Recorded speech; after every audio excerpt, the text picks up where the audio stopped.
Yeah, pieces early my signs, you know where to catch me at. I'm just showing pre-video that I did an interview with Kemetian Adept. He's gonna be breaking down a lot of stuff, information. I just like history and real truth. So he's gonna break down of his claims of a large innovations taking over the Moorish movement, infiltrating it, and creating the Nation of Islam. This is his claims. I'm just an interview. So hope y'all enjoy it. Peace out.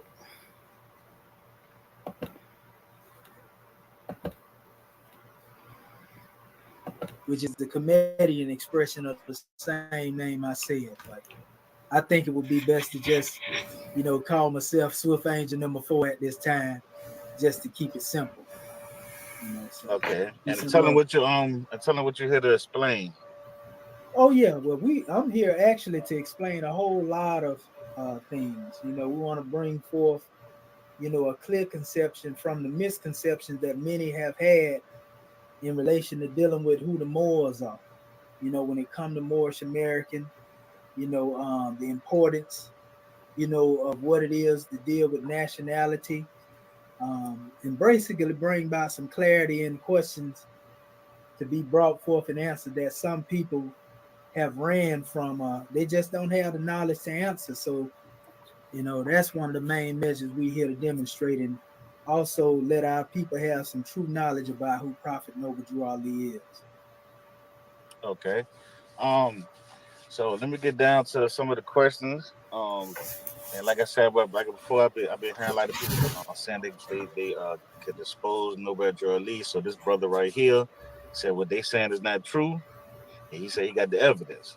So let me start from right here.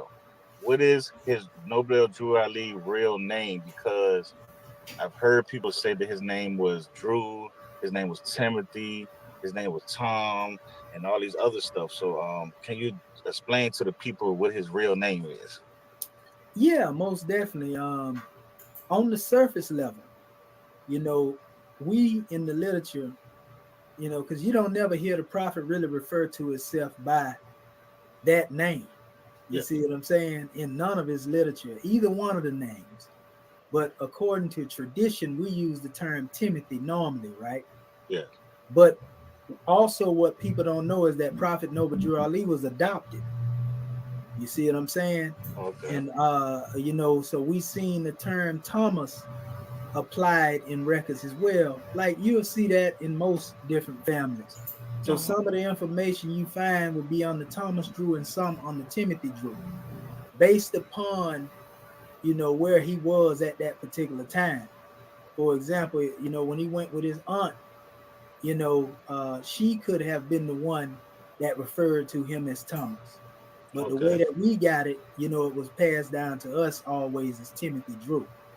And so that's really almost can go into the aspects of errors also that could have took place in the type, well, somebody writing, it could have been somebody else writing on the rolls and they put that there. But nevertheless, I never really seen that as a big issue, so to speak, because the history we see that attached Thomas Drew to being Timothy Drew, it lined right up basically, you know. Okay. And I understand the concepts about the Norfolk, Virginia birth record, and then the North Carolina, because he actually did stay in Norfolk at one time, VA. He Okay. actually That's had yeah. a That's where I'm from. yeah, he had a residence there. He was in Sussex County one time, somewhere like that too. He also moved to New Jersey. And a lot of the dates that deal with the literature have to do with his unfoldment in Newark, New Jersey. The Norfolk addresses mostly took place prior to, him moving to New Jersey. You see what I'm saying? Okay. So that's Okay. why I would say, well, he was in, because I got information that said that he established one of the first temples actually in Norfolk. You see what I'm Oh. saying? Yeah. And Yeah. this Yeah. is just It's dealing some. It's with more history. down here. Yeah, and then they saying this was done before, the Canaanite temple. He actually established a temple, in the earlier years. But that's it. Don't surprise me either. If he was from there, it would make sense. You know what I mean? Yeah. Yeah. Yeah, if he had the intent to start something. So yeah, So let me ask you Tommy this. Drew and Timothy Drew are the same to me. Okay. Mm. Let me ask you this because I see so many different Moorish groups like Israelites, but you know the Israelites comes off of one West, and most of them are just branched off, right? So is it a difference in the Moorish teaching? Because I know some teach the Morocco, you got the Science Moorish temple, you got the Moors in Spain, and then I know about the North African Moors, there's the Berbers and the people mixed from Negro land. Now Mm. all these the same. I mean, I know the name is the same, but all these are the same groups. Okay, that's a good question. I'm glad. I'm glad. I want to address the measure too when you spoke on the different camps. Um, and a lot of people don't know the first Israelite camp was a Moorish camp. You know, for example, Right. The Moorish Zionist temple. You know what I mean? And they basically came from the commandment keepers, right? And they came off like 1919. I got the dates and everything. Okay. Yeah, I heard about the So commandment keepers. Yeah. yeah, Rabbi Matthews, you know, and Mordecai Herman. You see, they were the ones who were part of this. A lot of people try to place the Moorish Zionist temple as being before the Moorish Zionist temple, but that wasn't the case. And I got the original records, and both of them records from different sources say 1919 when they started that. Now they started the commandment keepers, however, Yeah. you know, in different names because these were different groups that came together. Yeah. By the time they came together as a group, they were Moorish Zionist temple, you know, which you can see they was in Brooklyn. You know, they had the 6-pointed star and everything, the Star of David. You know, have Okay. you ever seen a picture of that? By the way, No. I'm gonna show you that briefly. I can share the screen, right? Um. It should give me the option to do it. Yeah. That's it. Yeah, and I'll just show that to you briefly, so you'll have it for your audience can look at it. And that's a forgery, basically, by some of our Israelite family that don't want it to be known that they actually came from a Moorish group because they Um. bang on the Moors so much. Yeah. You know what I mean? That's why they did that, took that route. Okay, so what I'm gonna do, I'm gonna share this screen right now, and I'm gonna finish answering your question about the different doctrines as well. Okay. I just want to be clear when I show them. And this picture was taken by James Van Deersen, which was one of the most popular photographers during that time. He was from Newark, New Jersey. You see it right here, the Moorish Zionist temple. Um. Let me see. And I tried to blow that up. I can actually go into another one though too, where they would actually blow it up. They'll probably allow me to do it. For some reason, they didn't let me expand that one. They didn't let me expand that one either. I wonder why. Normally I can expand that with my camera. Let's see. Let's try this one. Let's see if it show up here. Because I really want you to see this here. Oh, this is on my brother. What his name page? Him. Yeah. They got a couple of pictures of those Moorish Zionists too. This is actually another one of them right here. Here you go, right. This is one of the pictures here. Okay, come on. Oh, this one expands too. Yeah, that's good. That's good. Okay. They just put so much stuff on here, man, when it comes to that information, boy, in this internet. And I love is that the fact that we in the age of information too, by the way. Yeah.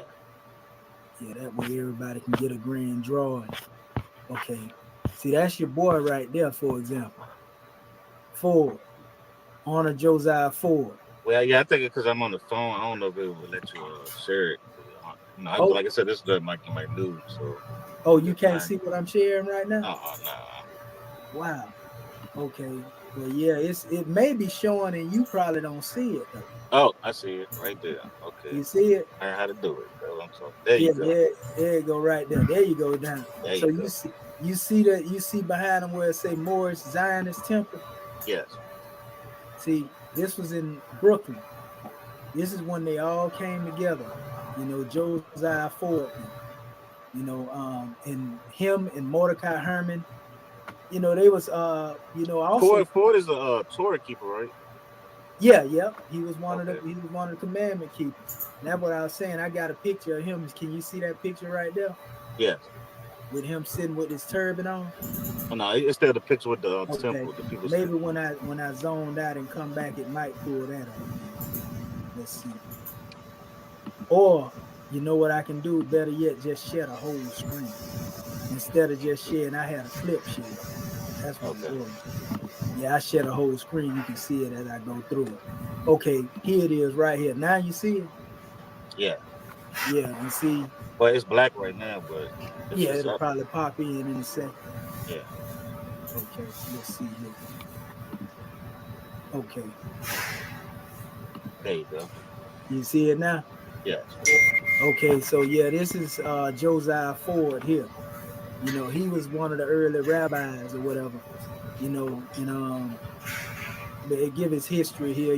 What he was a black nationalist, and some people try to date the movement from 1877, but that deals with his birth. It's not the birth of the movement.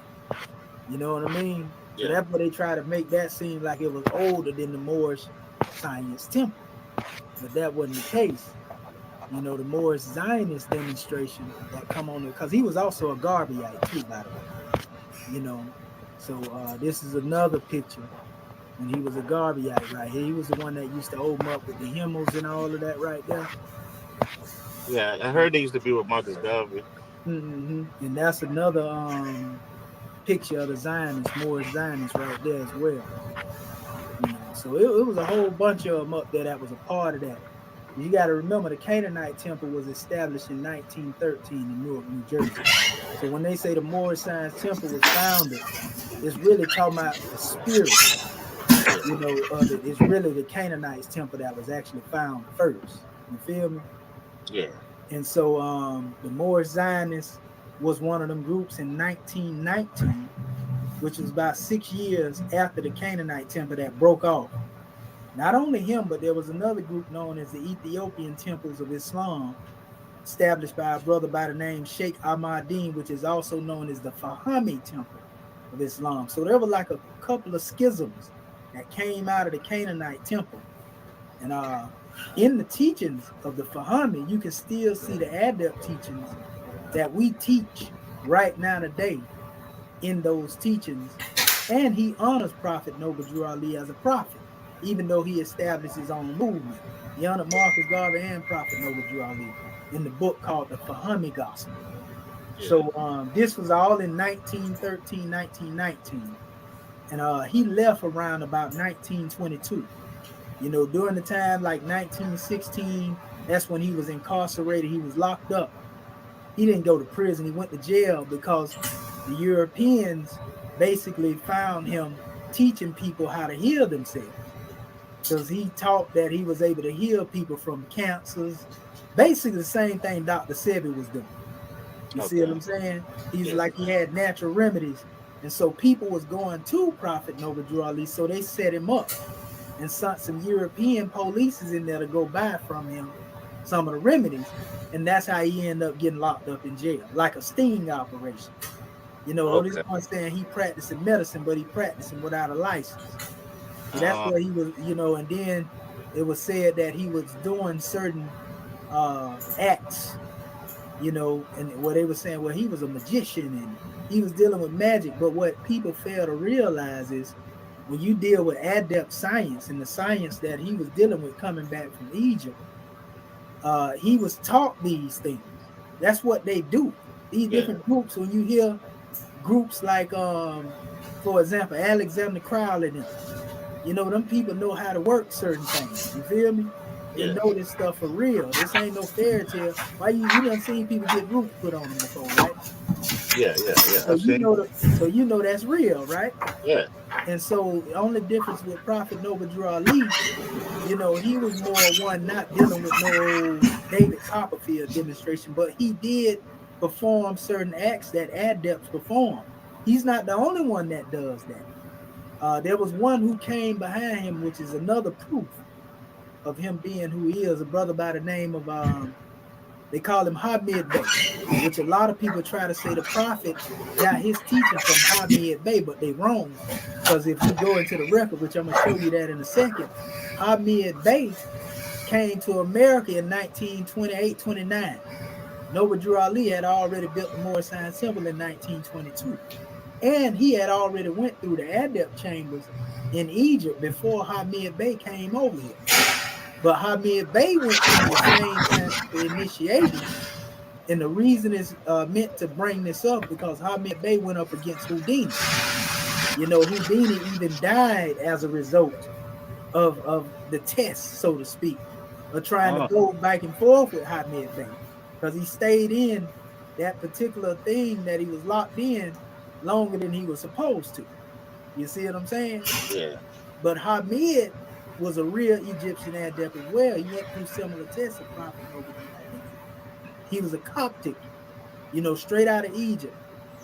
He went through tests such as they put him in circles of poison flowers, for example. These are tests that people have to do in these initiation rites. It sounds crazy to the common people, but this is where the masters would find that he was worthy in his test. And they sat there and they would sit in a circle of the flowers and see how close they could get to those particular flowers of the poison, because they had a couple of them in each room, without being sick or becoming tainted with that poison. They had to be adept enough to basically filter that poison out of their system. That's one test Hamid was given, right? Hamid was given another test, whereas he had to go into a mud pit where the pyramids are located at and swim into a secret entrance into the pyramid, because there's a few of them. Some of them go right up between the paws of the Sphinx, like underground. I'm gonna show you maps of this in a minute. A lot of people ain't never seen this stuff. But Hamid, he basically was supposed to go through that a special way. Now this is murky mud, bro, muddy water. But it was crocodiles infested in that area. And this is the way he was trained. He had to use his brain power. Yeah. You know, to basically not being able to see them, but brain power to know whether he was close or not to them to get into that entry. These were tests. Them some crazy tests. Oh yeah, for, yeah. You know, a master teacher to put you through. But these were things that proved that who you were. You know, Noble Drew Ali had the test before that. Before Hamid Bey went through his initiation, and they both went through 7 adept degrees. I got the original adept degrees. You know, not only that, the adept degrees describe what we always heard about. Because they say Prophet Noble Drew Ali was blindfolded first before he went through this initiation. And the adept degrees speak of one being blindfolded. You see, and these are the 7 adept degrees that the 96 Rite of Memphis was created from. If you know anything about masonry, the 96 degrees of masonry come from these 7 degrees. Masonry itself is said to come from these 7 degrees, but no man is accredited as being an author of these degrees. You know how, like they say, Albert Pike wrote Moors and Dogma. Yeah. No author is found for these degrees. All they know is that they are pure Egyptian in nature, and they are pure Egyptian. Okay. You know, because like I'm gonna show you some of the stuff in a minute, but my chairman was initiated. You know, I come up under one that was initiated directly by Noble Drew Ali. You know, which is R. German Bey, the Prince of Peace. That was his teacher. He was 17 years old when he joined the movement back in 1926. So he literally walked with Noble Drew Ali, but my teacher studied under him. Not only him, but Noble Drew Ali wives. My teacher was taught directly by the wives, and he was the one that took care of his wives, you know, in his passing, where they're passing or whatever before they got old. You know, he had them in his what you call boarding house or care home. You know what I mean? Yeah. So not only was he taught by them, and they were adepts, but he was also taught by R. Cook Bey and G. Cook Bey. The Cook Bey brothers, they were adepts. We got videos of them telling you when Noble Drew Ali first signed their charter, which was Temple number 13 in Baltimore. R. Cook Bey was the one that gave my chairman the actual charter to Temple 13. I got the history, all that wrote down. They told him to stand on it You ever seen them picture where Noble Ali standing up in that charter with his hand over his heart and Yeah. it's frowning? You know, they do it in the Constitution and the charter. But they told him, stand on this charter like you see the prophet standing on it, and you would do well. You know, they were of the five that Noble Drew Ali actually made adepts. And so these are my teacher, basically. So Meaning his can you give me a little can you give us a little detail of how mhm. it came from nobody Jared Loot and then it split up into different Yes, camps? sir. And yeah, because I'm gonna get on that history right there too. Okay. Just segueing from what I'm talking about up into that, I want to say this too, because a lot of people wonder how he got over there to Egypt. You know, what is this? They like it's amazing for the prophet to go to Egypt. But Yeah. he was actually a part of, when he was young, he worked as a porter and all that. But he was actually a part of a traveling circus. This is the truth about this history. And he was taken by a particular group of gypsies, so to speak. You know, that's what they were, our figures, if you want to call them that. Yeah. He went over there with them when he was 16 years of age because he was already in the circus and it traveled around the world. And so when he went to Egypt, that's when those people that he was in the circle with so happened to be part of what some people would call the Silent Brotherhood. And they said that he was the reincarnation of the last living pharaoh. But guess what? He had to go through tests to know this. So he stayed there 10 years. That's why if you go and look at the record, and I got this too, if you probably seen it on that new black knowledge stuff you was talking about earlier Yeah. on Yeah. each channel. If Yeah. you see the timeline, what people don't know, they ain't doing nothing but confirming what was already known. There's a timeline in the census. When they was looking through the name of the Thomas Drew, I know you know what I'm talking about, right? Yeah. Yeah. It says from 1900 up to 1916, the census activity was inactive, Yeah. blank, which means he wasn't there to be put on the census. But when he shows up again, he shows up as Drew Ali because he was in Egypt for 10 years. You see what I'm saying? Prior to that, he was still known as Thomas Drew. You see? But Okay. Yeah, that then makes sense. by them 10 years, if you go from that 1900 all the way up to 1916, that's when you see him appear as Drew Ali. So they ain't really did nothing but confirm, that census activity proves he wasn't there. But I got pictures of showing you that he's there too. And I'm going to show that to you Oh real quick. man. I'm finna show you. And this was given to me by an elder.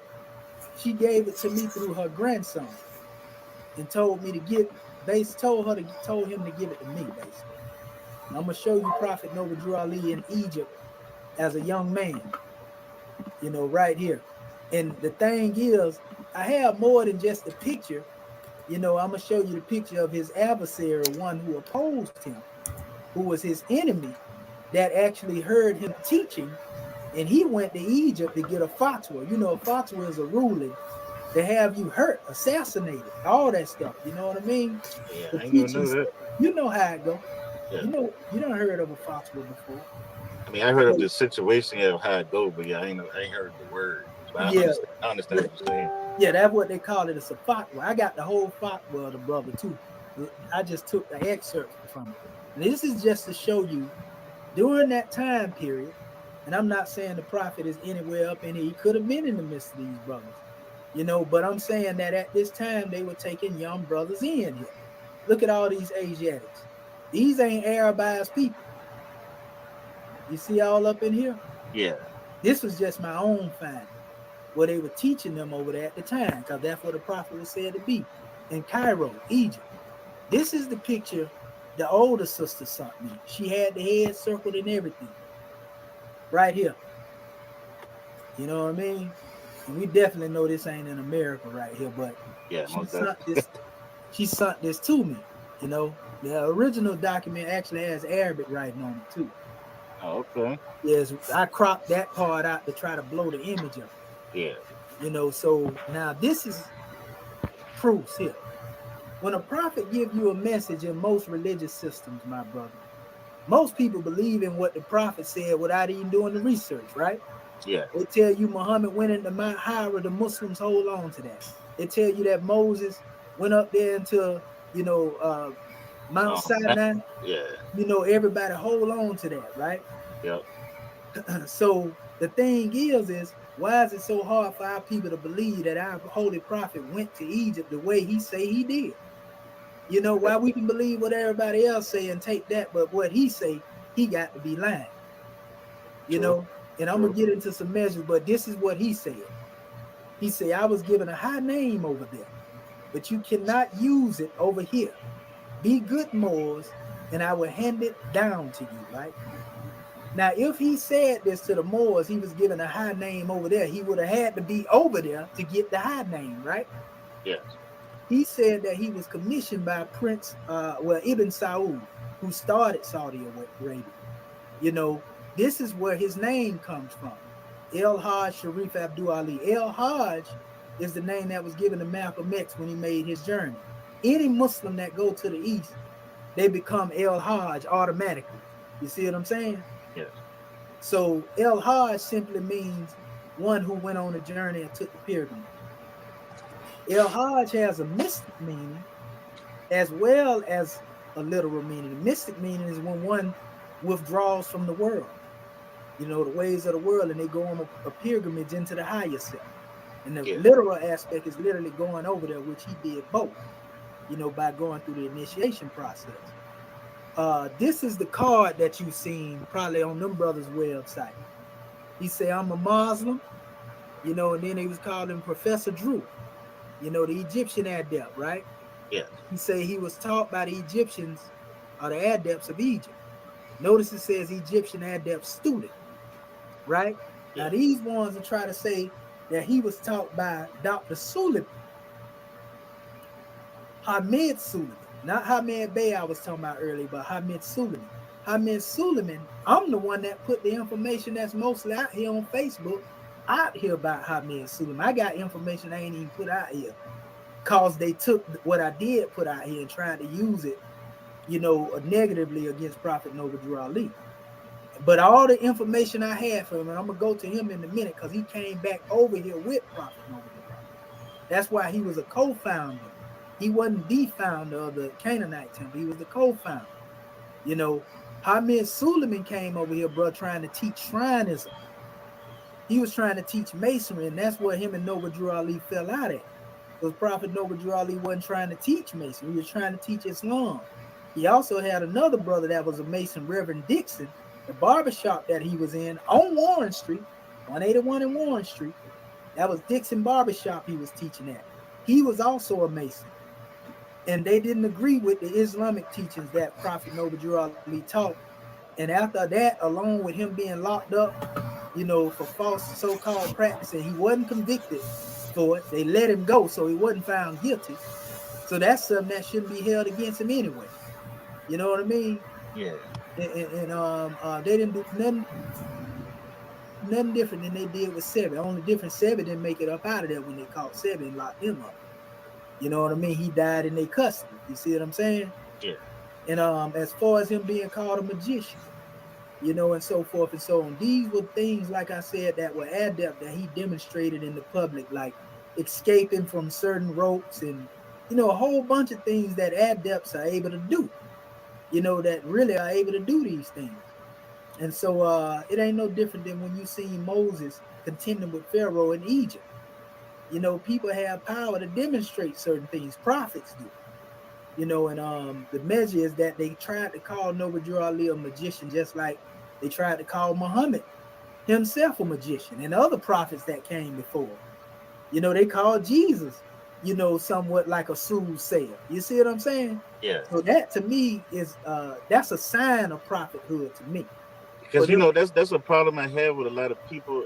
A lot of people will, like a person will believe in Jesus, or they'll believe that an angel came and gave Muhammad the Quran and all this ancient time stuff. But then when somebody said they did it modern time, they make it They sound don't want hell to crazy. accept.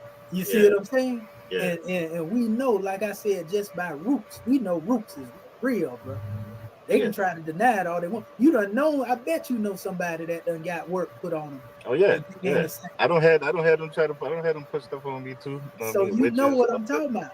Yeah. And so this stuff ain't no different, but the only difference is Prophet Noble Drew Ali didn't deal in dark magic. you know, but he was knowledgeable. That's why he asked the Moors one time. He say, "Which one of y'all Moors think y'all can do something?" In other words, basically he was asking which one of y'all think y'all know some magic. That's in his oral statement. He also said, "I can do the things that Moses and Jesus did." He said, Yeah. "But my people ain't under the condition that they was on." You So see, so who so who so who you think split it up? I'm finna get to it right now. Oh, You okay. know, I just want to make sure I show you Yeah, yeah, this you here. can. This was his contender here. Not only him, but Malachi York's teacher, Sheikh What? Ibn Dawood. What? Yeah, Sheikh Ibn Dawood didn't like what Noble Drew Ali was teaching. It was him and this brother here, and both of these brothers, for my surprise, along with Dr. Suleiman, the Mason that started the camp, they was all Sudanese Muslims, bro. Every last one of them. He's Sudanese, Suleiman was Sudanese, and Sheikh Ibn Dawood was So Sudanese. that's why Dr. York was Sudanese See was what I'm saying? okay, that makes sense. Exactly. And for some reason, these Sudanese Muslims was against Noble Drew Ali, brother. But they were studying How you Sunni doing? Islam, the Arabized version. So of course Hey, I they got came up let me saying see he a you got your prophet. oil change. Ye on their I bad do, let me side. see. You already know that. Yeah. Just like Yeah, same I mean I thing gotta bring with it up to Nation speed. Islam. So we have to filter. The Orthodox Muslims don't agree with Alright, no let Allah me coming order. in the person of I just Master. bring it to the You know back. what I mean? Yeah, yeah, Now yeah. we got So it was the no same type of situation. They believe that ain't no for prophet synthetic. after Muhammad. But even in the teachings of Al Okay. Islam, brother, it don't For teach that. synthetic, Actually, Aisha says, start say off he with is the man. seal of the prophet, but do not say he is the last. And Aisha is his wife. You see what I'm saying? Oh, okay. Okay. Say he is the seal of the prophets, because they say, well, we're gonna go on information. It got to be from the Sahaba, those who was close to him, and that's what a consensus of scholarship agree with this stuff. So if his wife said that, say he is the seal of the prophet, but don't say that he the last of them. Yeah, he was the seal to the Arabs because they ain't received no prophet after him. But that didn't mean other prophets wasn't coming after him. You see what I'm saying? Yeah. And so this is what this guy here, Sadi Majid, this the one when he got the fatwa. You can look it up. The whole fatwa is online. This is what he said right here, right? He said this to the scholar, and he took this to Egypt, bro, to all the sheikhs over there. And guess what? He couldn't even come back to America after he did. They asked him, what you doing trying to represent Islam over there? You're not a speaker for Islam. That's what the sheikh said to him, right? Right. He couldn't even come back to America. But the split you talking about, you're gonna find out that those who went against Prophet Noble Drew Ali was in cahoots with this guy. You see what I'm saying? That went to get a Yeah. fatwa against. So it says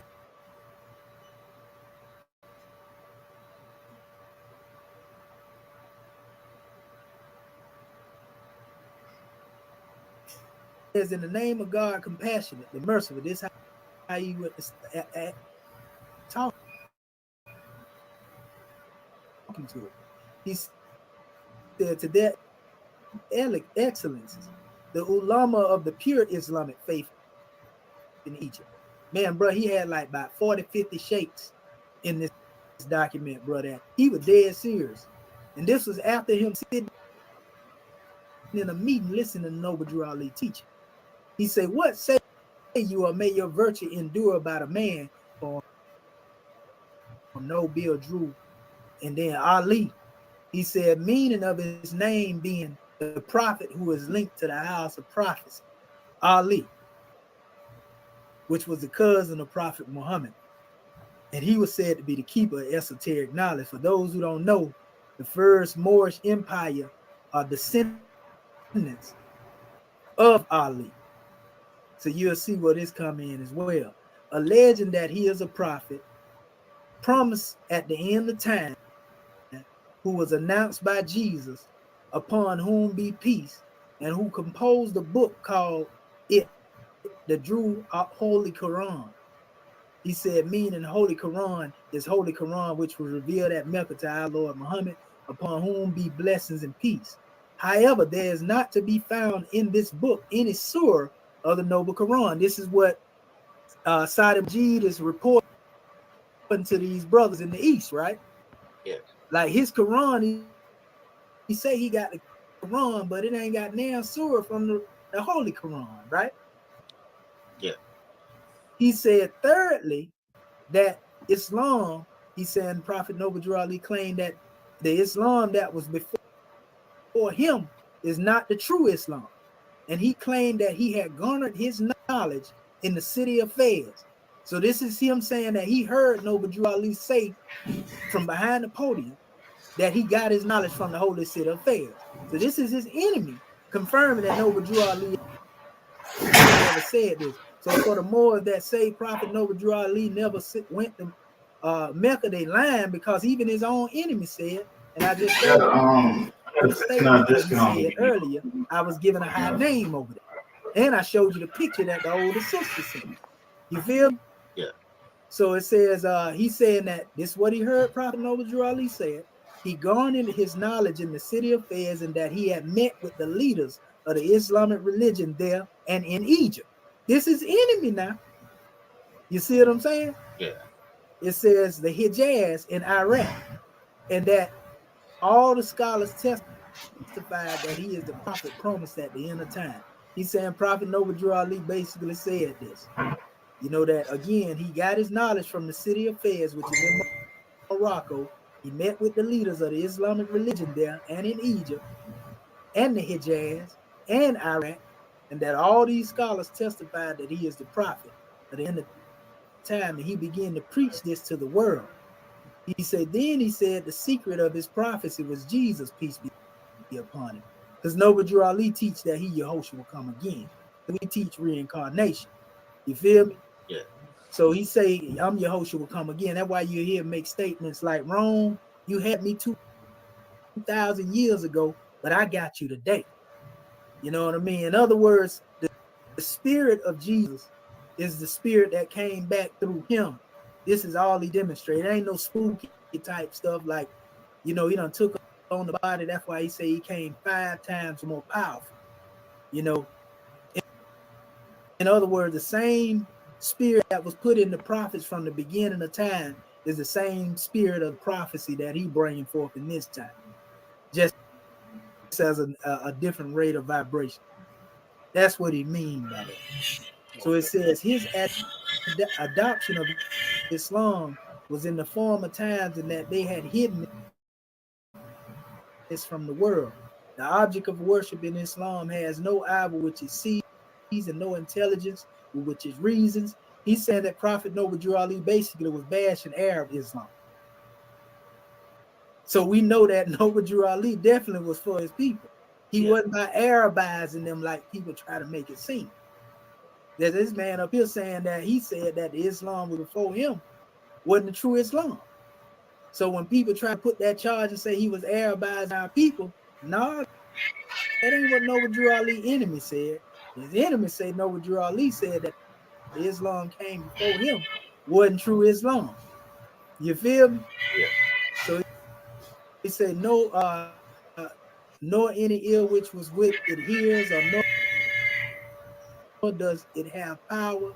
It is nothing but fantasy shot through a hocus pocus. He said that Prophet Noble Drew Ali said that the Islam that came before him was basically fantasy and hocus pocus. You know, and so in other words, what we demonstrate Islamism is the real Islam is what he's saying. He said this is what he put abroad of his unbelief and hypocrisy in the book he mentioned. You know, it basically saying that he didn't agree with it. You know, this is blasphemy, and it goes on more. I was just trying to get out what was there, but it's basically him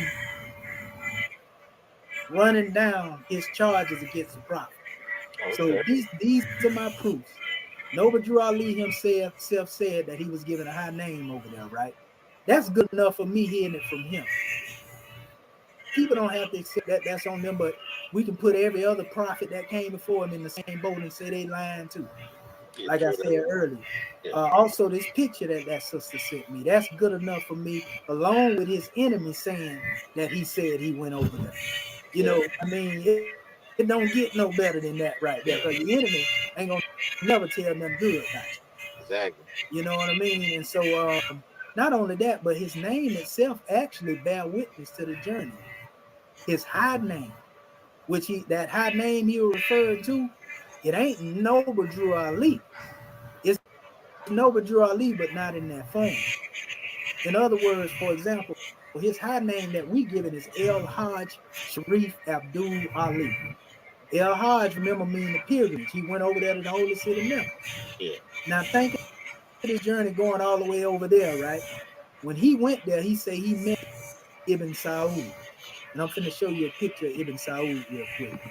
Because I don't, I'm throwing names, but I can't assume that you know these names. And I'm finna get to the schisms that you was asking about in a few minutes, because Yeah, you're that fine. is that's very important. I know you want to hear that.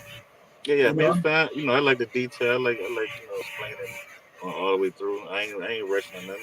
yes, sir. Yes, sir.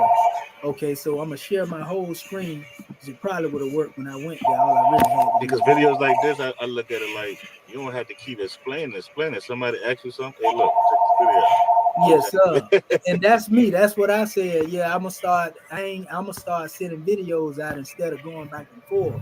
Yeah. With these people after something I done went over all the time. I actually put this out the other day, and this is actually in honors of that demonstration. Now, if you look right here, and I'm trying to get that out the way, this is Ibn Saud here. This is his son, well, one of his descendants, so to speak, right? Now, this is Noble Drew Ali. And I notice here, because, it's a lot of beef behind our flag. This is our flag. I'm in the Moorish American government, not Okay. Moorish Science Temple. And you're going to learn about these schisms when I get to that. But this is our flag. This is the flag of Morocco. We don't look at Morocco as being Moorish. Morocco don't look at themselves as being Moorish. But it was our Moorish ancestors who gave them the knowledge of this flag, this star. Because we say we are descendants of the ancient Moabites. What's the modern name? And it's mentioned right here. What is the modern name for Moabites? Right? I got my chairman sitting here asking him this question, and this other brother asking the question over here, where he asking him. And the modern name for Moabites is Moroccans. But we say we are descendants of the ancient Moabites. The Moroccans are really children of our ancestors. You see, this is just a modern name for Morocco. The Moors get it twisted and go to thinking that we saying that we Moroccans because it answered the question in this way. What's the modern name for Moabite? Just because it say what's the modern name of Moabites, this ain't telling you that you're a Moroccan. It's telling you that the land that was once inhabited by the ancient Moabites became inhabited by the Moroccans. You see what I'm saying? So you see Yeah. how one get it twisted, and then they go to thinking, oh, we got a Moroccan treaty. That's a lie. Because the Moroccan treaty was written during the time of 1787. Noble Drew Ali said 1779 and 1865. He referred to that as the time of slavery. So if we was in slavery, how can we write a treaty during that time? True. Impossible. Yeah. You see True. what I'm saying? And so that's a lie that was picked up by certain Moors and certain groups. We ain't gonna bash them and beat them up for it, but it wasn't what the prophet taught. Trust me. And that's why people getting it confused, thinking, "Oh, Morocco is America. America is the Morocco." Stuff is created by new Moors that done come on the manifest and created a whole different theology. And that's why when you call Morocco, man, they got video where they done called the consulates, man, and the embassies. And they didn't even have to say nothing, brother. Woman said, "You one of the Moorish Americans?" I'm gonna tell you right now, Moorish ain't Moroccan. They two different things. Well, is it something we can use y'all flag? No, that's our flag. I mean, what do you want to become a Moroccan citizen? Yeah. So they feel offended by this. And to be honest with you, bro, it's an act of war to try to take somebody else's flag anyway. Yeah. That's an act of war, bro, taking somebody else's flag, calling it your own. Yeah. True Now, that. our ancestors gave them this star. The ancient Moabite, they got it from our ancestors, the ancient Moors. But the thing is about it, this is the Moroccan flag. So if you go before the nations at the United Nations, they recognize this is the flag of Morocco. So ain't no way you finna act like you're a nation. You gonna raise that flag up too, and it ain't gonna be some conflict. Yeah. True. You True. feel me? Yeah. They wouldn't even be able to go to the UN with that. No, they won't be able to. They'll kick their behinds up out of there so quick and laugh at them. Are you crazy? Yeah. So right here, the other question: who is God in the holy city of Mecca to keep the today to keep the unbelievers away? And the answer is angels. You know what I mean? That's the answer because we say that the angels are the one that guide the holy city of Mecca. But we talking about angels in human form, men, because angels come in the form of men, biblically and Quran. You know, and so in our group, those who have went through degrees, we are called swift angels for that reason. We say, you know, what is the purpose of an angel? To carry the message to the four corners of the earth. You know, north, south, east, and west. Good news. That's deep. North, east, west, south, spell news. Angels. You see, taking the message. So that being said, my brother, you know, just getting into that aspect, this brother here is the one that named Prophet Noble Drew Ali when he was in Saudi Arabia. He named him Sharif and Abdul. The El Hajj came from the pilgrimage. Sharif and Abdul came from this man, Mm. Saudi Arabia, which is in what they call it the Fertile Crescent, the Middle East. You know, some people say close to the Levant. However, we know what they talking about. Yeah. So at this area, which is what a holy city of Mecca is, he received El Hajj, Sharif, and Abdul. And the Ali he got when he came back toward the west and stopped in Morocco, in Fez, and he got that name through, you know, the ancestors of that particular area.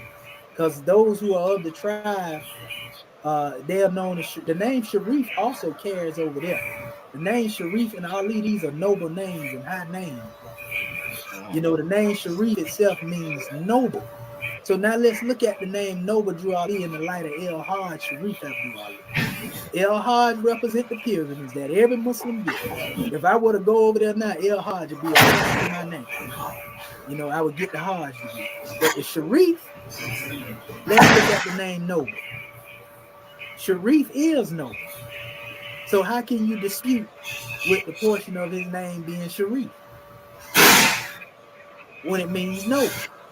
It's just an English translation of the word. You see what I'm saying? Yeah. And then the word Abdul means servant, you know, a servant of Allah, which means, because that was actually a part of, Abdullah was a part of Saudi, you know, their name. A lot of the Muslims take those names. That was the name that was given to the first Muezzin, Bilal, you know, of Abyssinia, Ethiopian, as they like to call it. He was given the name Abdullah, servant of Allah. Instead of a slave man, he was servant of Allah. You know what I mean? So that's an honorable title, basically. And that's what he called himself, a servant of humanity. So you can see the Abdul comes into the servant of humanity, right? Yeah. And then that replaces the Drew, the middle name Drew, even though he was drawed, you know, out of a condition of slavery. And like he said, the same truth that drew you is the same truth that will drive you. You Oh. see what I'm saying? Mm-hmm. But the last name, Ali, you know, it simply means the most high. So why is some people thinking that he got a lot of his stuff from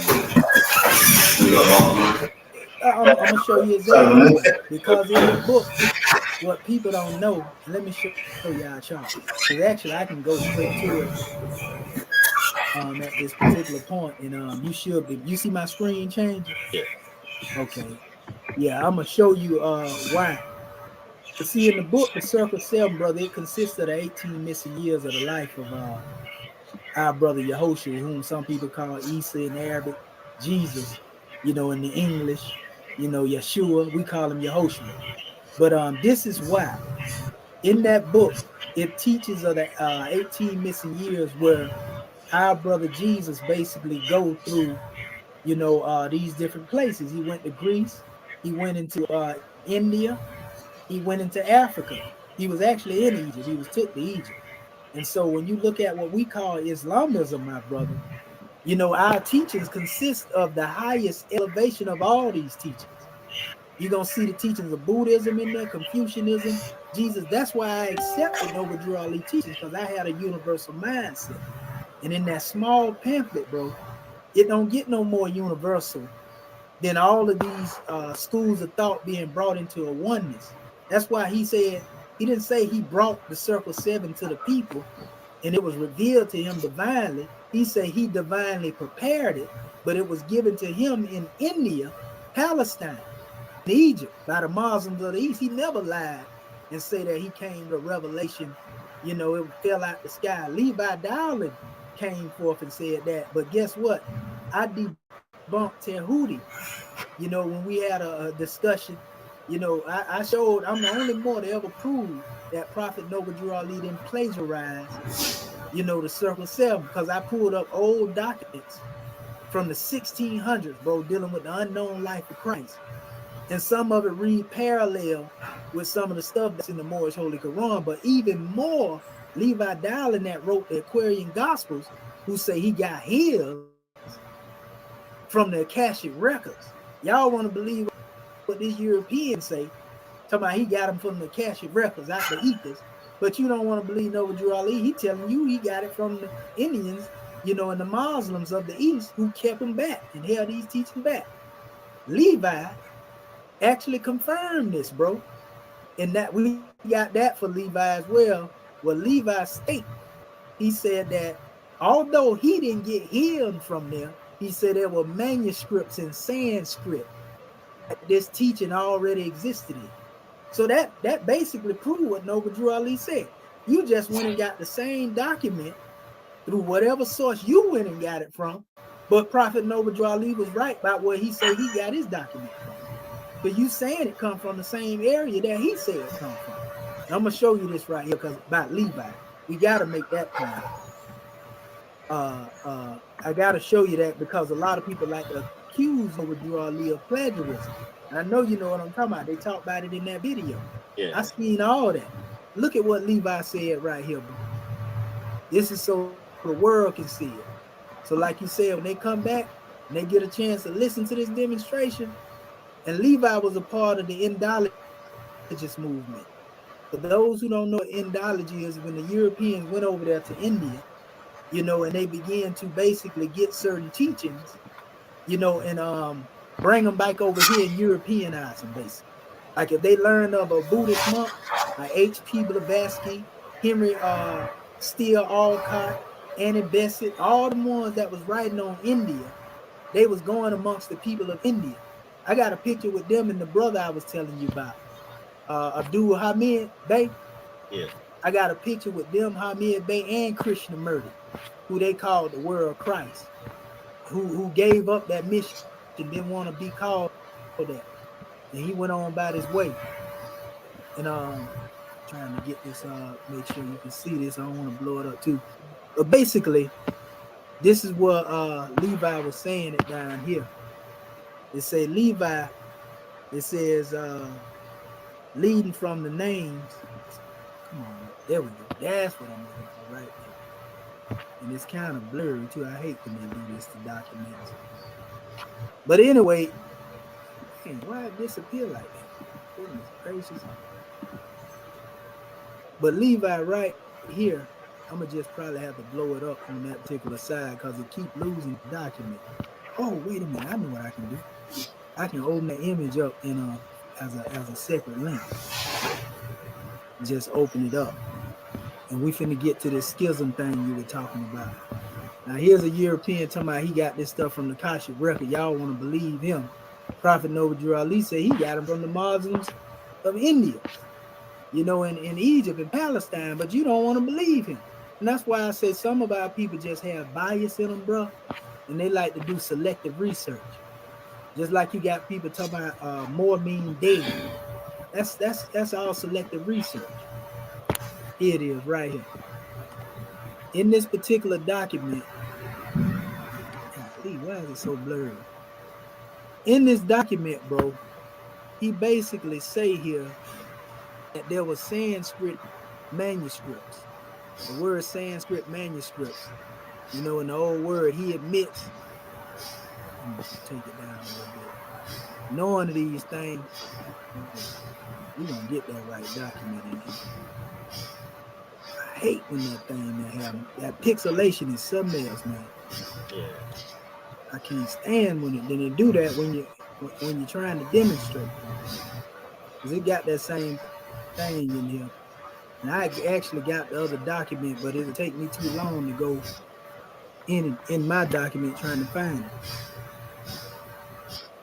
And it says it up, basically that these documents were in Sanskrit before he got them. That's the point I'm trying to make. And so if they were in Sanskrit before Levi got the document, then why is it that one's not taking, the word of Prophet Noble Drew Ali when he say that his document come from there, instead of what the Europeans say.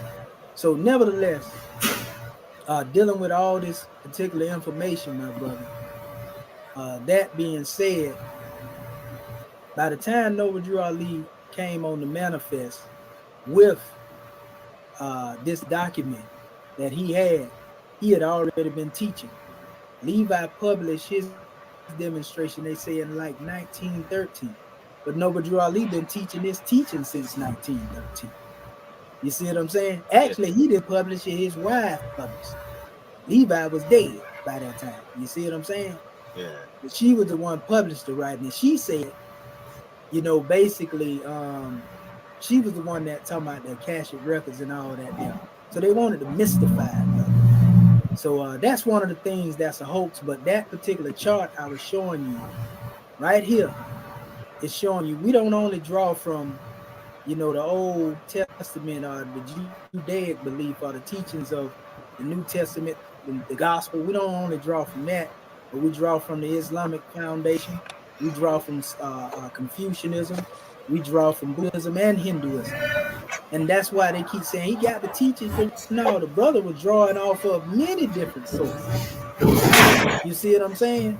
And that's why I like it, because it's universal. Even on the card, he tell you, we come promoting the ways of all the true and divine prophets. Jesus, Buddha, Muhammad, Confucius, Abraham, all that, Moses, you feel me? Yeah. So that's just a part of our teaching in general. But the way he bring it back, he called it Islamism. And what that is, I don't know if you're familiar with the different groups. You got Sufism, which is the mystic teaching in Islam. You got the teachings of the Kabbalah and the Zohar, the Sefer Yetzirah in the teachings of Judaism in their tradition. You got the monks in Christianity. You know what I mean? Buddhism is already a mystic teaching, and Hinduism. Yeah. Same thing with Confucianism. They ain't even religion, but they got a mystic teaching. So when you study all these teachings at the highest level, which they call esoteric doctrine, they agree with each other, bro. The esoteric doctrine of Islam agrees with the esoteric doctrine of Judaism. The esoteric doctrine of Buddhism agrees with the esoteric doctrine of Islam. The esoteric doctrine of Confucianism agree. They all agree with each other at an esoteric level. You feel me? It's just when you get into the literal interpretation of the exoteric, which is for the common people, that's where the division come in. But you don't see no monks going back and forth with each other, because most of the time when you get into that particular teaching, they have all perfected a mastery teaching, and they see the truth as one. No matter what symbol they carry, no matter where they at, they all cross over if you read in their doctrines with each other. You see what I'm saying? Yeah. Now that's what Masonry tries to be. See, Masonry tries to be somewhat similar to that. Not a religion, but draw from all these different circles, and these different teachings, and then make it into practicality, certain things that you can apply. So Noble Drew Ali was the first one to do that. That's why we'll tell our people he was not a part of Shrinism or Masonry. So yeah, he came back here by the age of 26, my brother, to get to the schism portion. By the time he got back here, what ended up happening is that there was a conflict on the manifest. A lot of warfare and so forth and so on when it comes to our people with this religious stuff. And you already know how crazy they look at them now. Yeah. So he basically can't ran into a real crazy situation.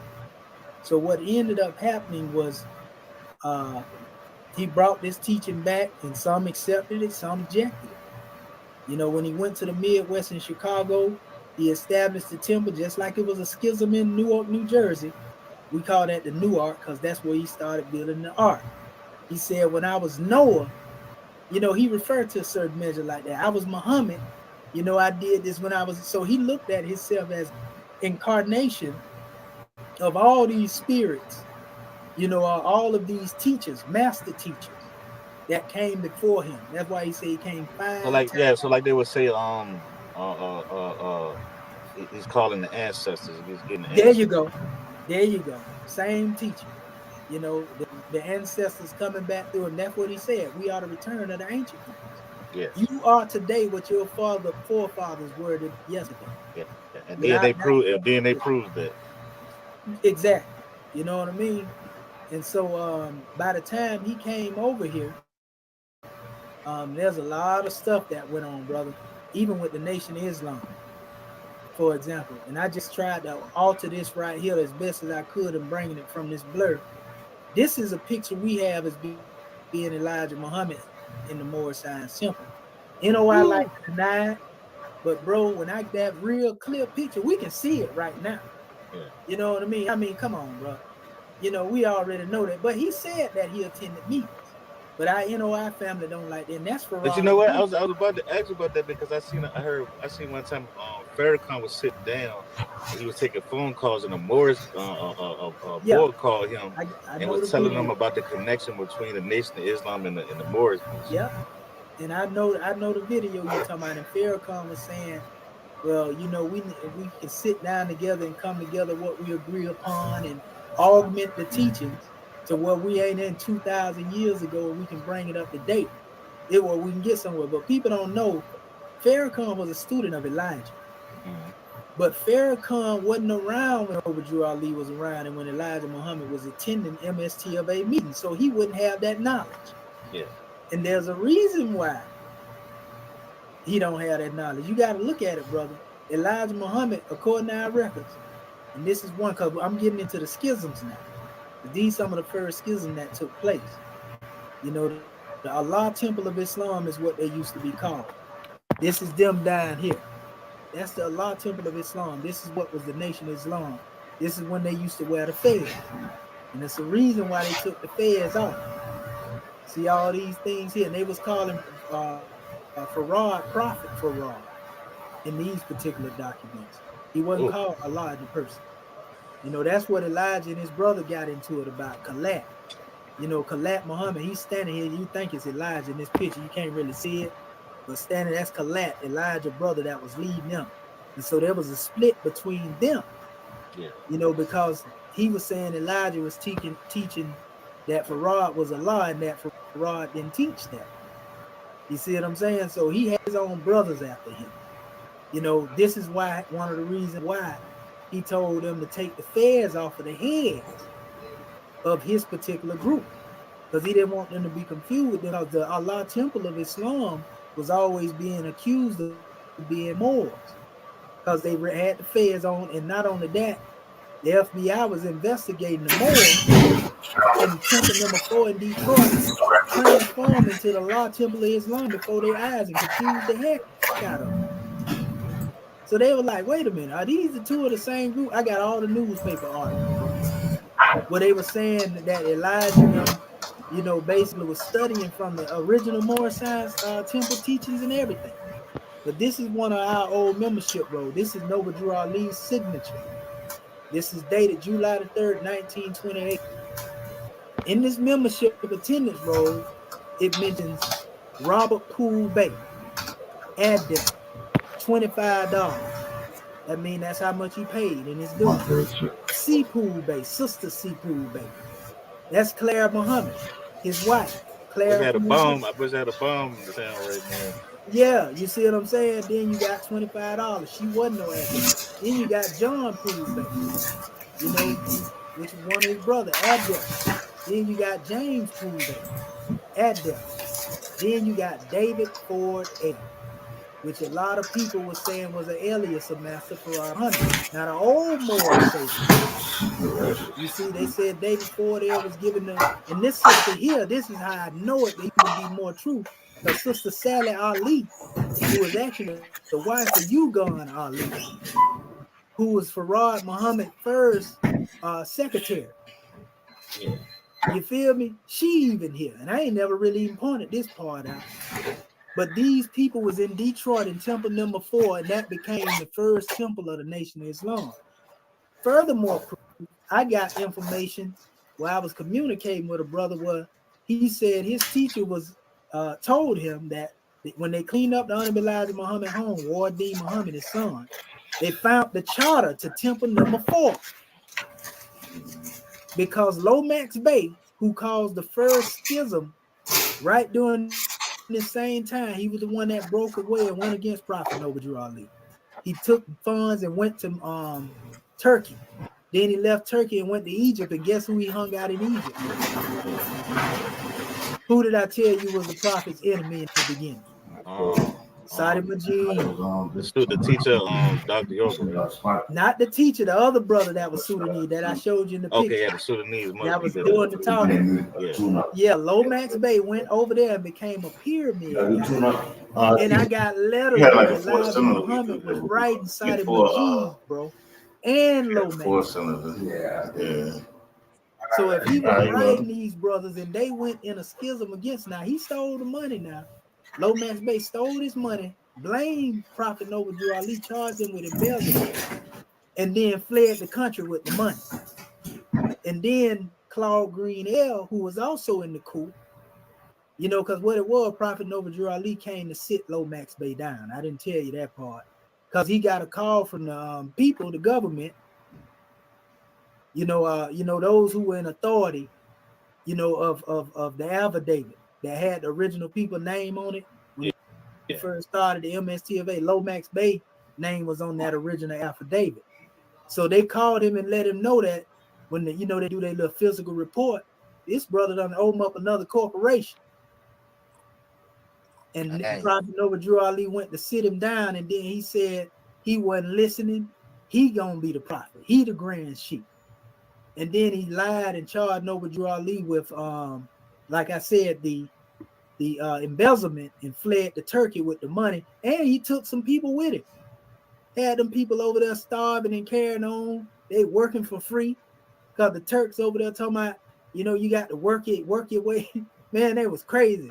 But he went to Egypt, and then he gained the name Elzadin Muhammad Elzadin. I got the letter, you know, where Elijah Muhammad, you know, was writing to him and that brother. Yeah. Sadi You Majid. just want to say, and he was saying SLD. He put SL instead of Elzadin, SLD. You know, like spelling it out. Yeah. But he was saying, I give honor to you for your time being amongst us, and I look forward to hearing from you. Guess what? When Noble Drew Ali died and Lomax Bey came back to the United States now, about 1940, Lomax Bey, being Elzadin Muhammad, Elijah Muhammad was sending brothers to study up on him, basically. So they kept ties with each other. So this would tell me if Elijah was that close to those in Temple number 4 that went against Noble Drew Ali, he was very close around the time when Noble Drew Ali got killed. And being that he was on the run from his brothers in that organization, he had become a part, because, you know, they sacrificed the more on the altar. What? In the name of Farad Muhammad. What? You know what I mean? Yeah, them Allah Temple of Islam brothers.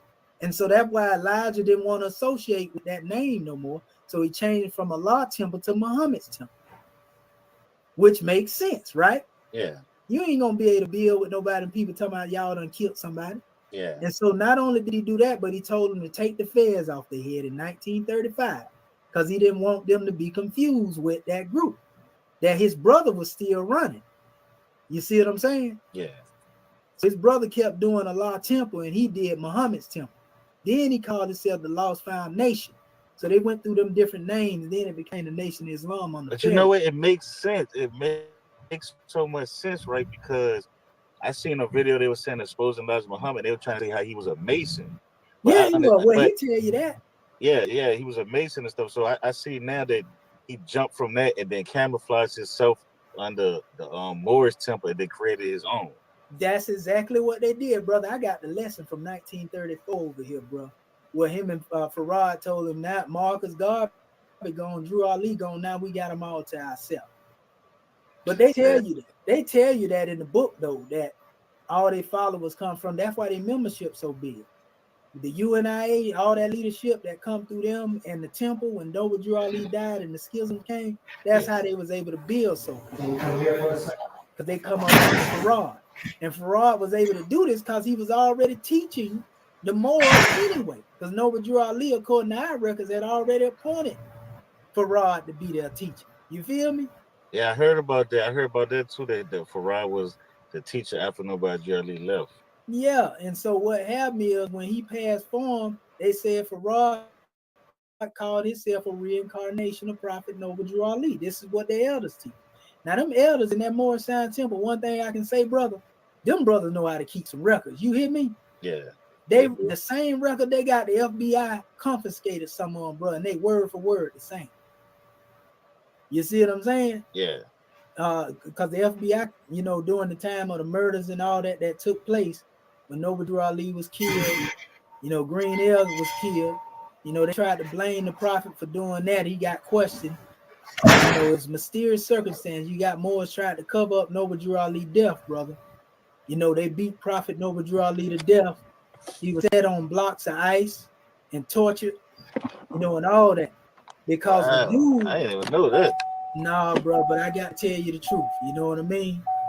It's That's more crazy. sinister than what you know. And that's why I keep telling people he wasn't a Mason because he was opposed by Masons. Yeah. He was always surrounded by Masons, though, even in the Canaanite temple. So that's why he said in his teaching, he said, Masons and Christian preachers will be the last to accept his teaching. They will fight him tooth and nail, but they cannot win. And he said, I came to take the cover off all secret organizations. Do that sound like a Mason to you? Oh nah. It And don't. so that's what the problem was. If he was a Mason, they wouldn't have killed him, bro. Because it was Mason that went against him. I'm going to tell you who it was. With Lomax Bay that I was telling you about earlier, Claude Green L. I'm going to show you a picture of him in a minute. He was said to be trying to mess with the prophet's wife behind his bike and everything. You know what I mean? But Yeah. nevertheless, that's why they were trying to say that, yeah, Noble Drew Ali gave the call, even though Prophet Noble Drew Ali was out of town. No, our Johnson Bay, who we call the Hammer, he took it upon himself to get rid of Claude Green. Because they throw Noble Drew Ali furniture out in the streets. When your boy Lomax claimed that he had embezzled the funds and all that, they were working together. They throw Noble Drew Ali furniture out in the streets, brother, because he owned the building anyway. Green did. Green Air owned the business, And so what Claude Green did, he was working with a European named Julius Rosenwald. You ever heard of Sears and Roebuck? Oh no, I never heard of that. Yeah, Sears. You know the store Sears, right? Yeah. Yeah, hold up real quick. I'm gonna show you Julius Rosenwald so you'll know. And this needs to be seen by those who are in your that are looking at your video as well. See, I'm bringing stuff that a lot of people don't know. See, this is Julius Rosenwald right here, brother. He called himself a so-called philanthropist. He was a Jew, but he was part of the Skull and Bone Society. He was with the Rothschilds, bro. And so Claude Green, was supposed to be his stepson. And he was the one, that building, when you see Noble Drew Ali and the Moor standing out in front of it, Yeah. that was the building that was basically given by Julius Rosenwald to Claude Green. This European here with all these babies running. Got him with his name spelled out. That's who founded Sears. See what I'm saying? Yeah. Yeah, and so he was like I say, basically Skull and Bones, the Thule Society, which means Claude Green was Boule. They put him in there as a plant because Noble Drew Ali had political power. He had a lot of politicians on his side. He had Oscar the Priest. I'm going to show you the pictures of that as we're going through it because you don't know who these people are. And people out there may not know who they are. But you know who Louis B. Anderson is because they talk about him in Black history all the time. Louis B. Anderson was also a follower of Prophet Noble Drew Ali. Look at this right here. I'm trying to get the picture on for you. See, all this go back to the schism, but yeah, these are the two corporates, Lomax Bay, Claude Greenell. They were the first one to break off beefing. And in the midst of that, after Noble Drew Ali passed form, after Claude Green died, because the hammer killed him, stabbed him up, shot him up.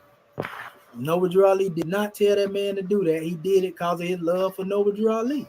And he felt that, that Claude Green was the enemy. Just being honest with you. You feel me? And that's what he did. But you see this brother here? Yeah, I see him. That's Oscar the Priest. He was a congressman. He was also in that same building. He had an office on the floor in the temple. This is Louis B. Anderson. When they be talking about Ida B. Well and Louis B. Anderson, this is Richard Ross Bay, who was also a politician. Then you had Jesse Binga, who actually started the first bank in Chicago. All these were political aldermen in Chicago, which is basically the forerunners of the same system that elected Barack Obama. So Prophet Noble Drew Ali had a lot of political power, and that's why they put Claude Green in as a pledge to try to control the movement. You see, but when he got took off the count, they said it was followers of Green and followers of Lomax Bay who caught Noble Drew Ali, a prophet. And I got document that say he died. He fought to the death, bro, outside of the temple doors. This is stuff Moors try to cover up, and they covered up his death certificate and said he died from pneumonia. And the pneumonia came as a result of him being sit on that block of ice, during the interrogation, and they let him go. Some people say he died during the interrogation, but nevertheless, I have a record that say he was beat to death. They rat packed him, brother. After Claude Green got killed, and he was a Mason, they caught him, they killed Noble Drew Ali, and they said that he died from pneumonia, but it was really a result of the blood, clotting and all of that in his system. They said that can give you pulmonary expressions of pneumonia. You see what I'm saying? And so they ruled it as a pneumonia when he was really beat. And those who were supposed to be trusted by him covered up his death. You know what I mean? Yeah.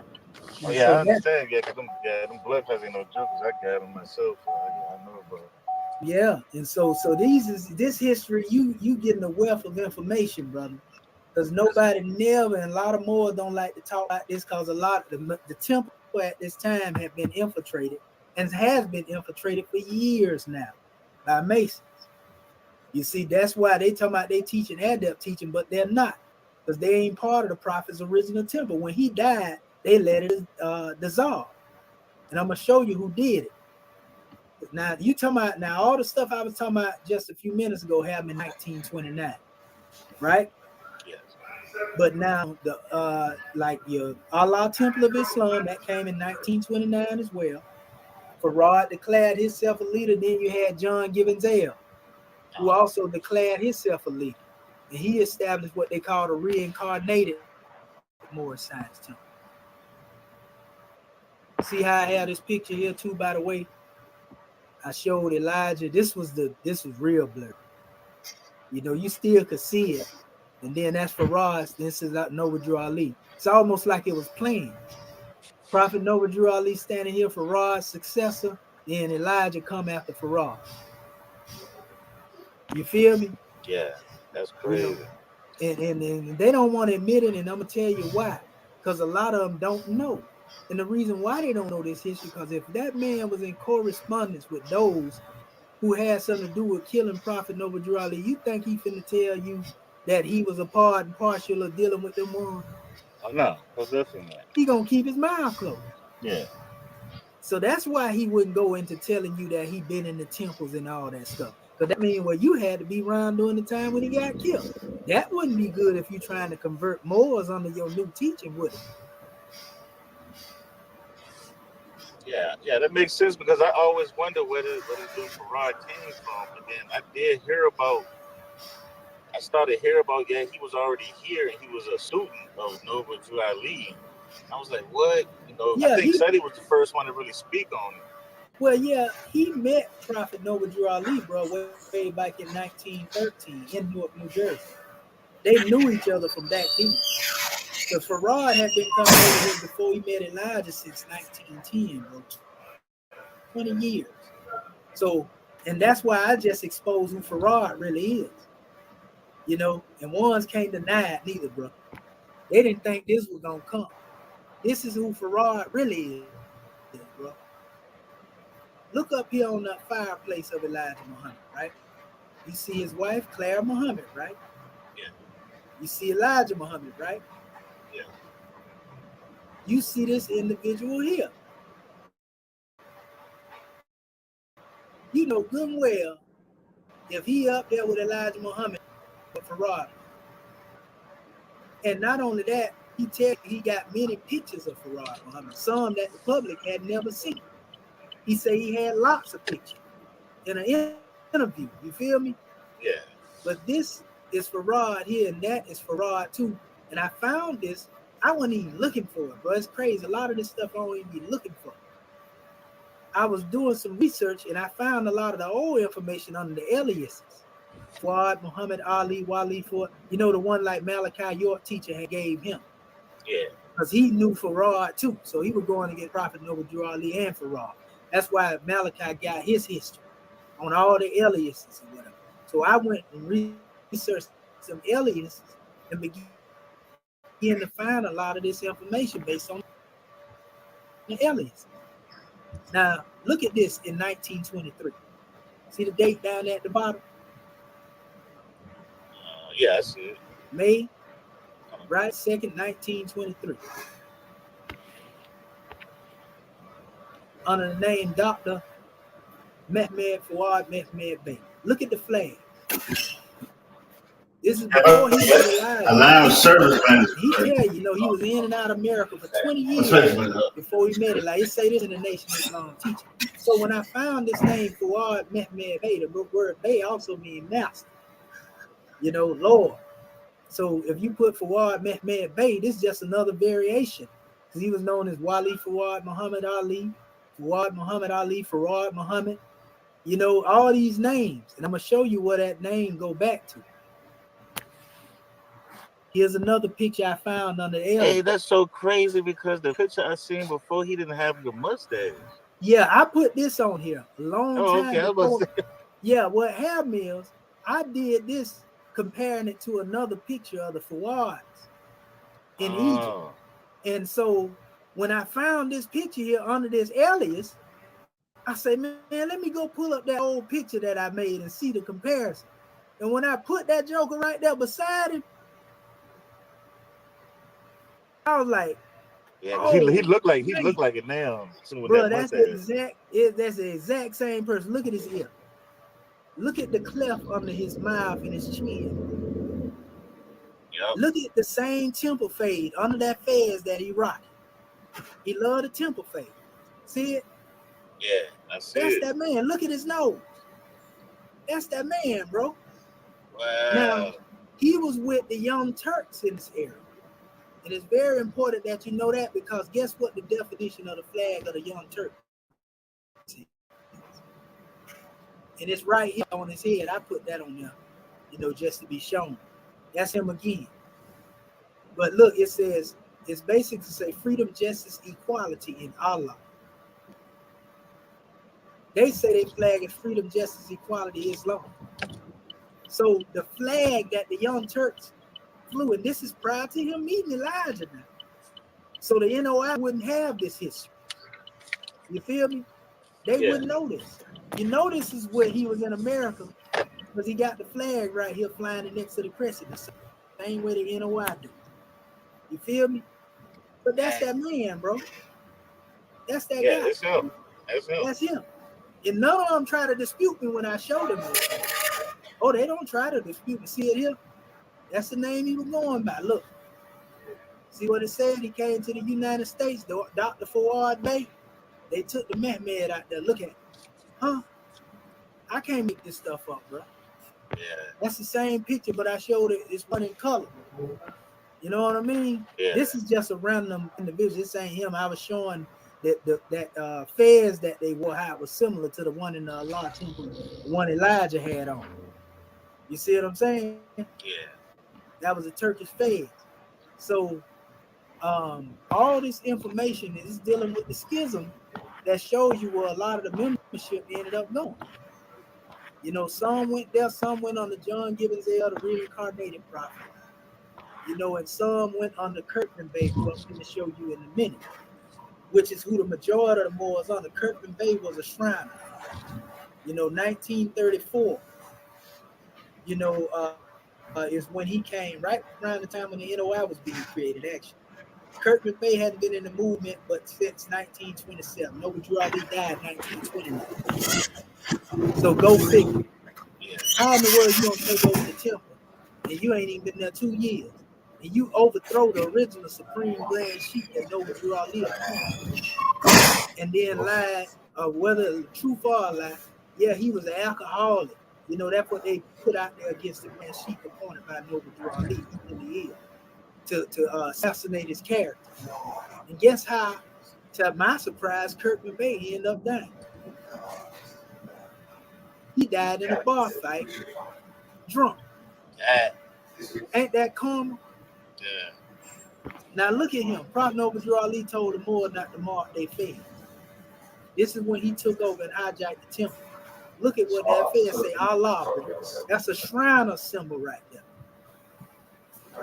See, he got his hand left over right, bro. Moors demonstrate right over left, which means that Kirkman Bay might have been in cahoots with them other brothers. It was all Masons and Shriners, you feel me? Yeah, we believe him. You know, but he got an actual Shriners fez on here, bro. We don't rock that. Moors don't rock Shriner fezes, bro. We ain't got nothing against them, but we are Moors. We ain't Shriners. You feel me? Yeah. And so, and I'm gonna get into that too, because I know you was asking about our symbols and the similarities in a minute. So yeah, Kirkman Bay also testified against. He testified against Brother Al Johnson Bay. You know, the hammer. You can see him in the picture sitting next to him, bro. When they came to get Kirkman Bay, he told the European, talking about some over here, you know, help me. That was a newspaper. Hey, bro, he was hollering, you know, help me. You know, he ain't go right here. Look at him. See, he got his left hand up his heart again. Oh, yeah. Moors don't demonstrate like that, bro. We demonstrate with the right hand. You know what I mean? Masonry is left-handed. Quran called it the path of the left hand, right hand. Noble Drew Ali told the Moors, don't mark your feds. Be the plain truth. Look at what he did. And can you explain to the people? Because people think I be joking when I be talking about the symbols. So can you explain to them what them symbols mean in masonry? What does it mean in the Moorish? That's right. I'm glad you asked that, because I just put a measure out there last night. You're gonna love this, what I'm finna open up. I'm just showing you again him here with the little feds on. And so this man, Kirkman Bay, got the largest following to date.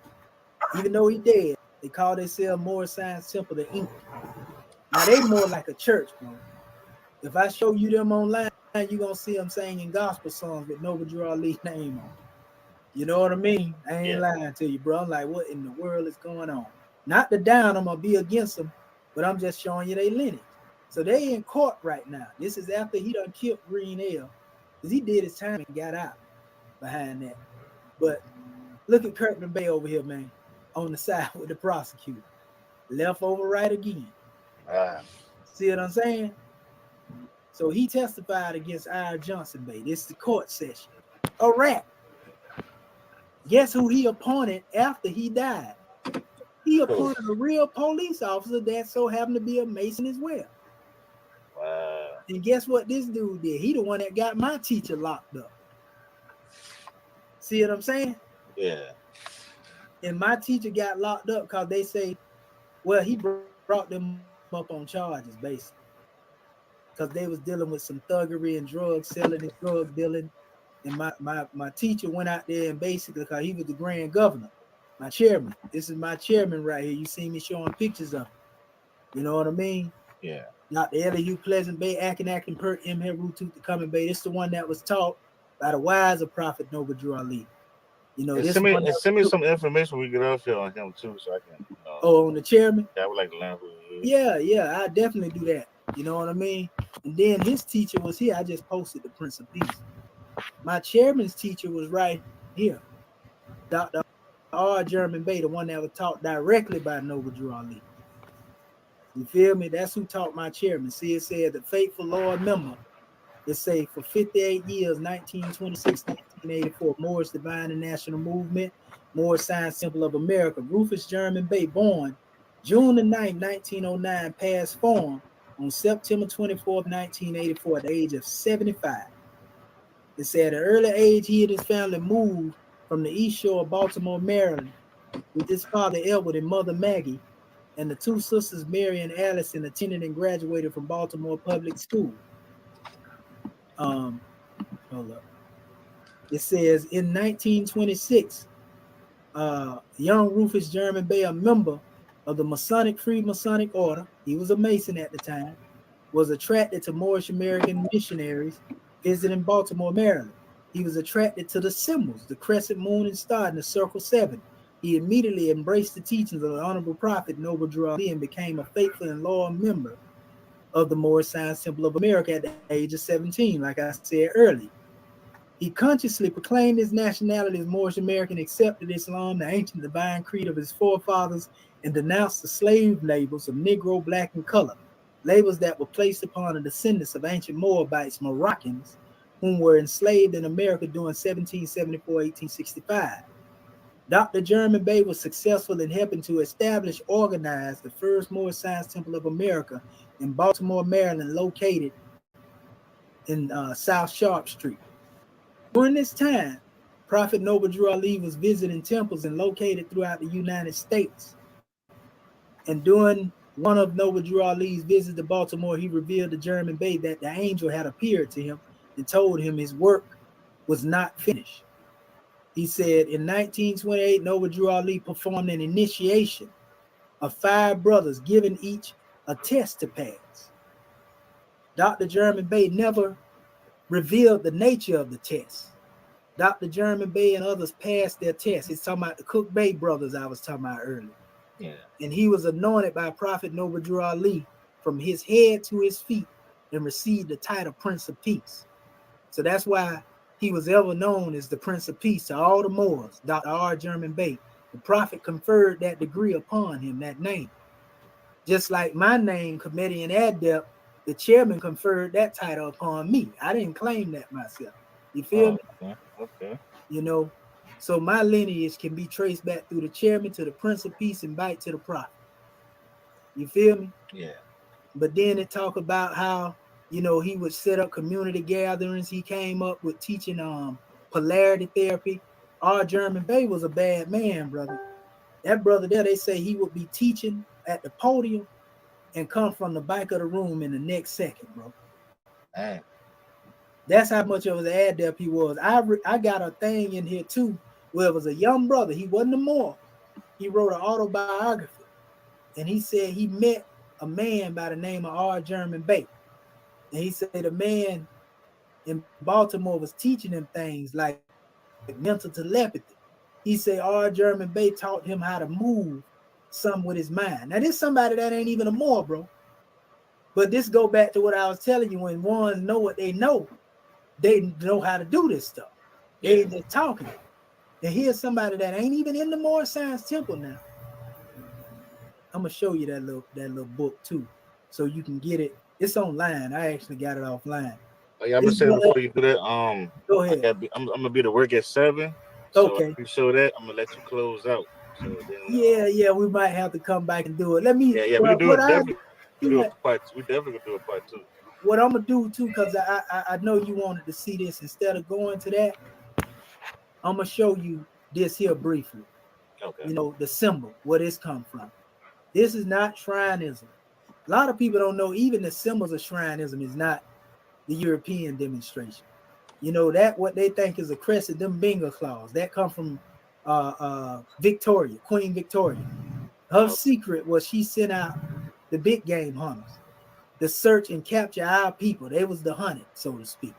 You know, the hunt is on, brother, you the prey. That's what Brother Curtis Mayfield say. You know what I mean? Yeah. So that symbol represent us being conquered. So anytime you see Islam, Arabia, Egypt, Ali, Muhammad. Them fez is on the head of a shrine is really mockery, and just like a European catching a deer and putting it on the taxidermy and putting it on the wall. Like I killed that right there. You see what I killed? Yeah. So basically, it's like I conquered Egypt. I conquered Mecca. That's what them fez is represent. That's why we don't mark our fez. And if you really wanted to be demonstrating Mecca, man, them Europeans ain't having that. You can symbolically represent, but let a bunch of Negroes go to talking about they really demonstrating Islam and it not being symbolic. What you think gonna happen? Yeah, They're gonna go crazy. They're gonna lose their mind. Oh, they trying to invent the Syrian over here. We got to get them, bomb them, y'all.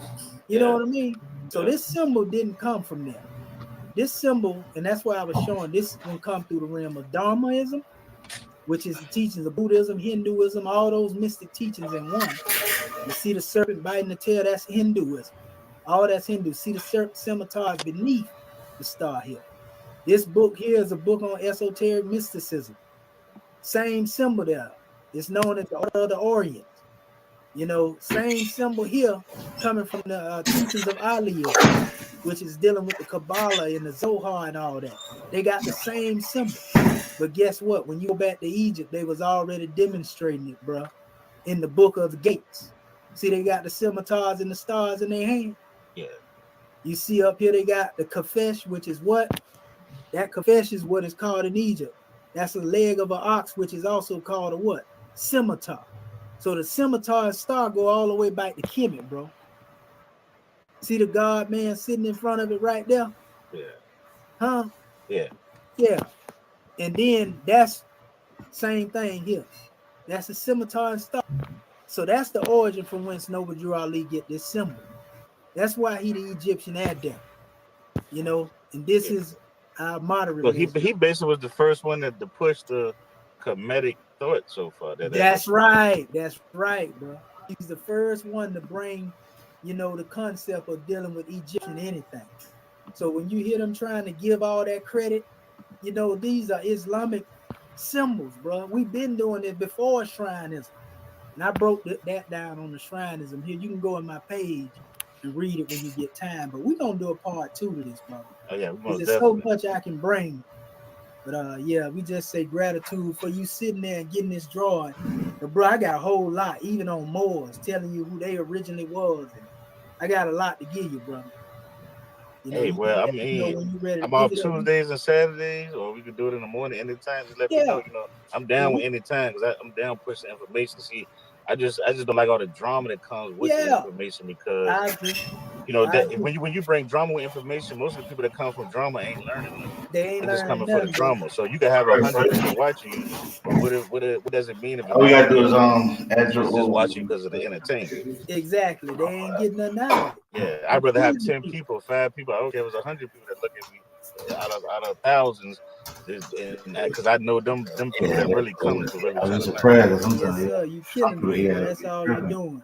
Yeah. You know, so we can start tomorrow, brother. Tell the people before we go. Tell the people what find you at. Oh yeah, man. You can find me as Kemetian Adept Hereford on YouTube. You can find me as that on Facebook. You know, and I got videos, plenty of content. You can find me on the Mathino's archives too, which is the website I went into, and the links in all the areas that link to each other platforms. You know, so it's a grand drawing, family. We want to show you how to bridge the gap because we all one people, and that's what I want to really show our people. And this going to be on LDC TV, Life Death Conflict, LDC TV on YouTube, LDC on my page, and it's gonna be on Eric the Mad Scientist True Heart page, my profile, and it's on here. I just shared it to here, so and I shared it to the groups. You know, I'm gonna share some more. You know, the time limit. Sometimes some people might be at work, some people sleep, some people just now waking up. So you know, you got to keep sharing the videos. When y'all do y'all videos, always remember that because everybody's not on your timeline. Everybody's not always on Facebook. So you might don't get the views that you want when you first start. And then, you know, you get a lot of views, but views shouldn't matter. You just worry about views and you're not a real teacher. Yeah, it don't matter, bro. If I wake up one person a day, it means something to me. Yeah, it don't matter, bro. You know what I mean? They'll get it if it's meant for. Exactly. And I showed it to a lot of Moors, a lot of the bays and stuff. So y'all want to get on here too. Y'all want to build with him and talk on some of those stuff. Hit me up. Any of this is Islam, y'all act like, I mean, hey, what I'm saying, don't run. Yeah, you know, He showed a lot of stuff. Yeah, a lot of brothers have to realize this. When I was given that information, a lot of that stuff is pre-NOI. Yeah. They teachers wasn't gonna teach him that. Like I said, Elijah wouldn't tell you that if he was on the run from his brothers and one. Another thing, if you around people and you know they did certain things, you ain't gonna tell people you was affiliated. So I mean, it explained why he took the turban off, why he changed the name of Allah Temple to what he did, because he didn't want to be affiliated or associated with them acts. And that's all it boiled down to. But the NOI don't know this. You know, they gonna learn. he wouldn't have taught. I'm gonna help you push it. But matter of fact, I'm gonna let it hold for like a week. I'm gonna push this and promote this, and then by next Saturday we can do a part 2 if we want to. Because I'm gonna try to at least try to do something every week to try to get it going. Yeah, most definitely. Yeah, because I want to give you the origin of the Moors all the way back to the beginning of time. The second title gonna be the origin of the Moor. Y'all hear it next Saturday. We're gonna set up a time. I'm gonna put another poster out, and it's gonna get done. All right.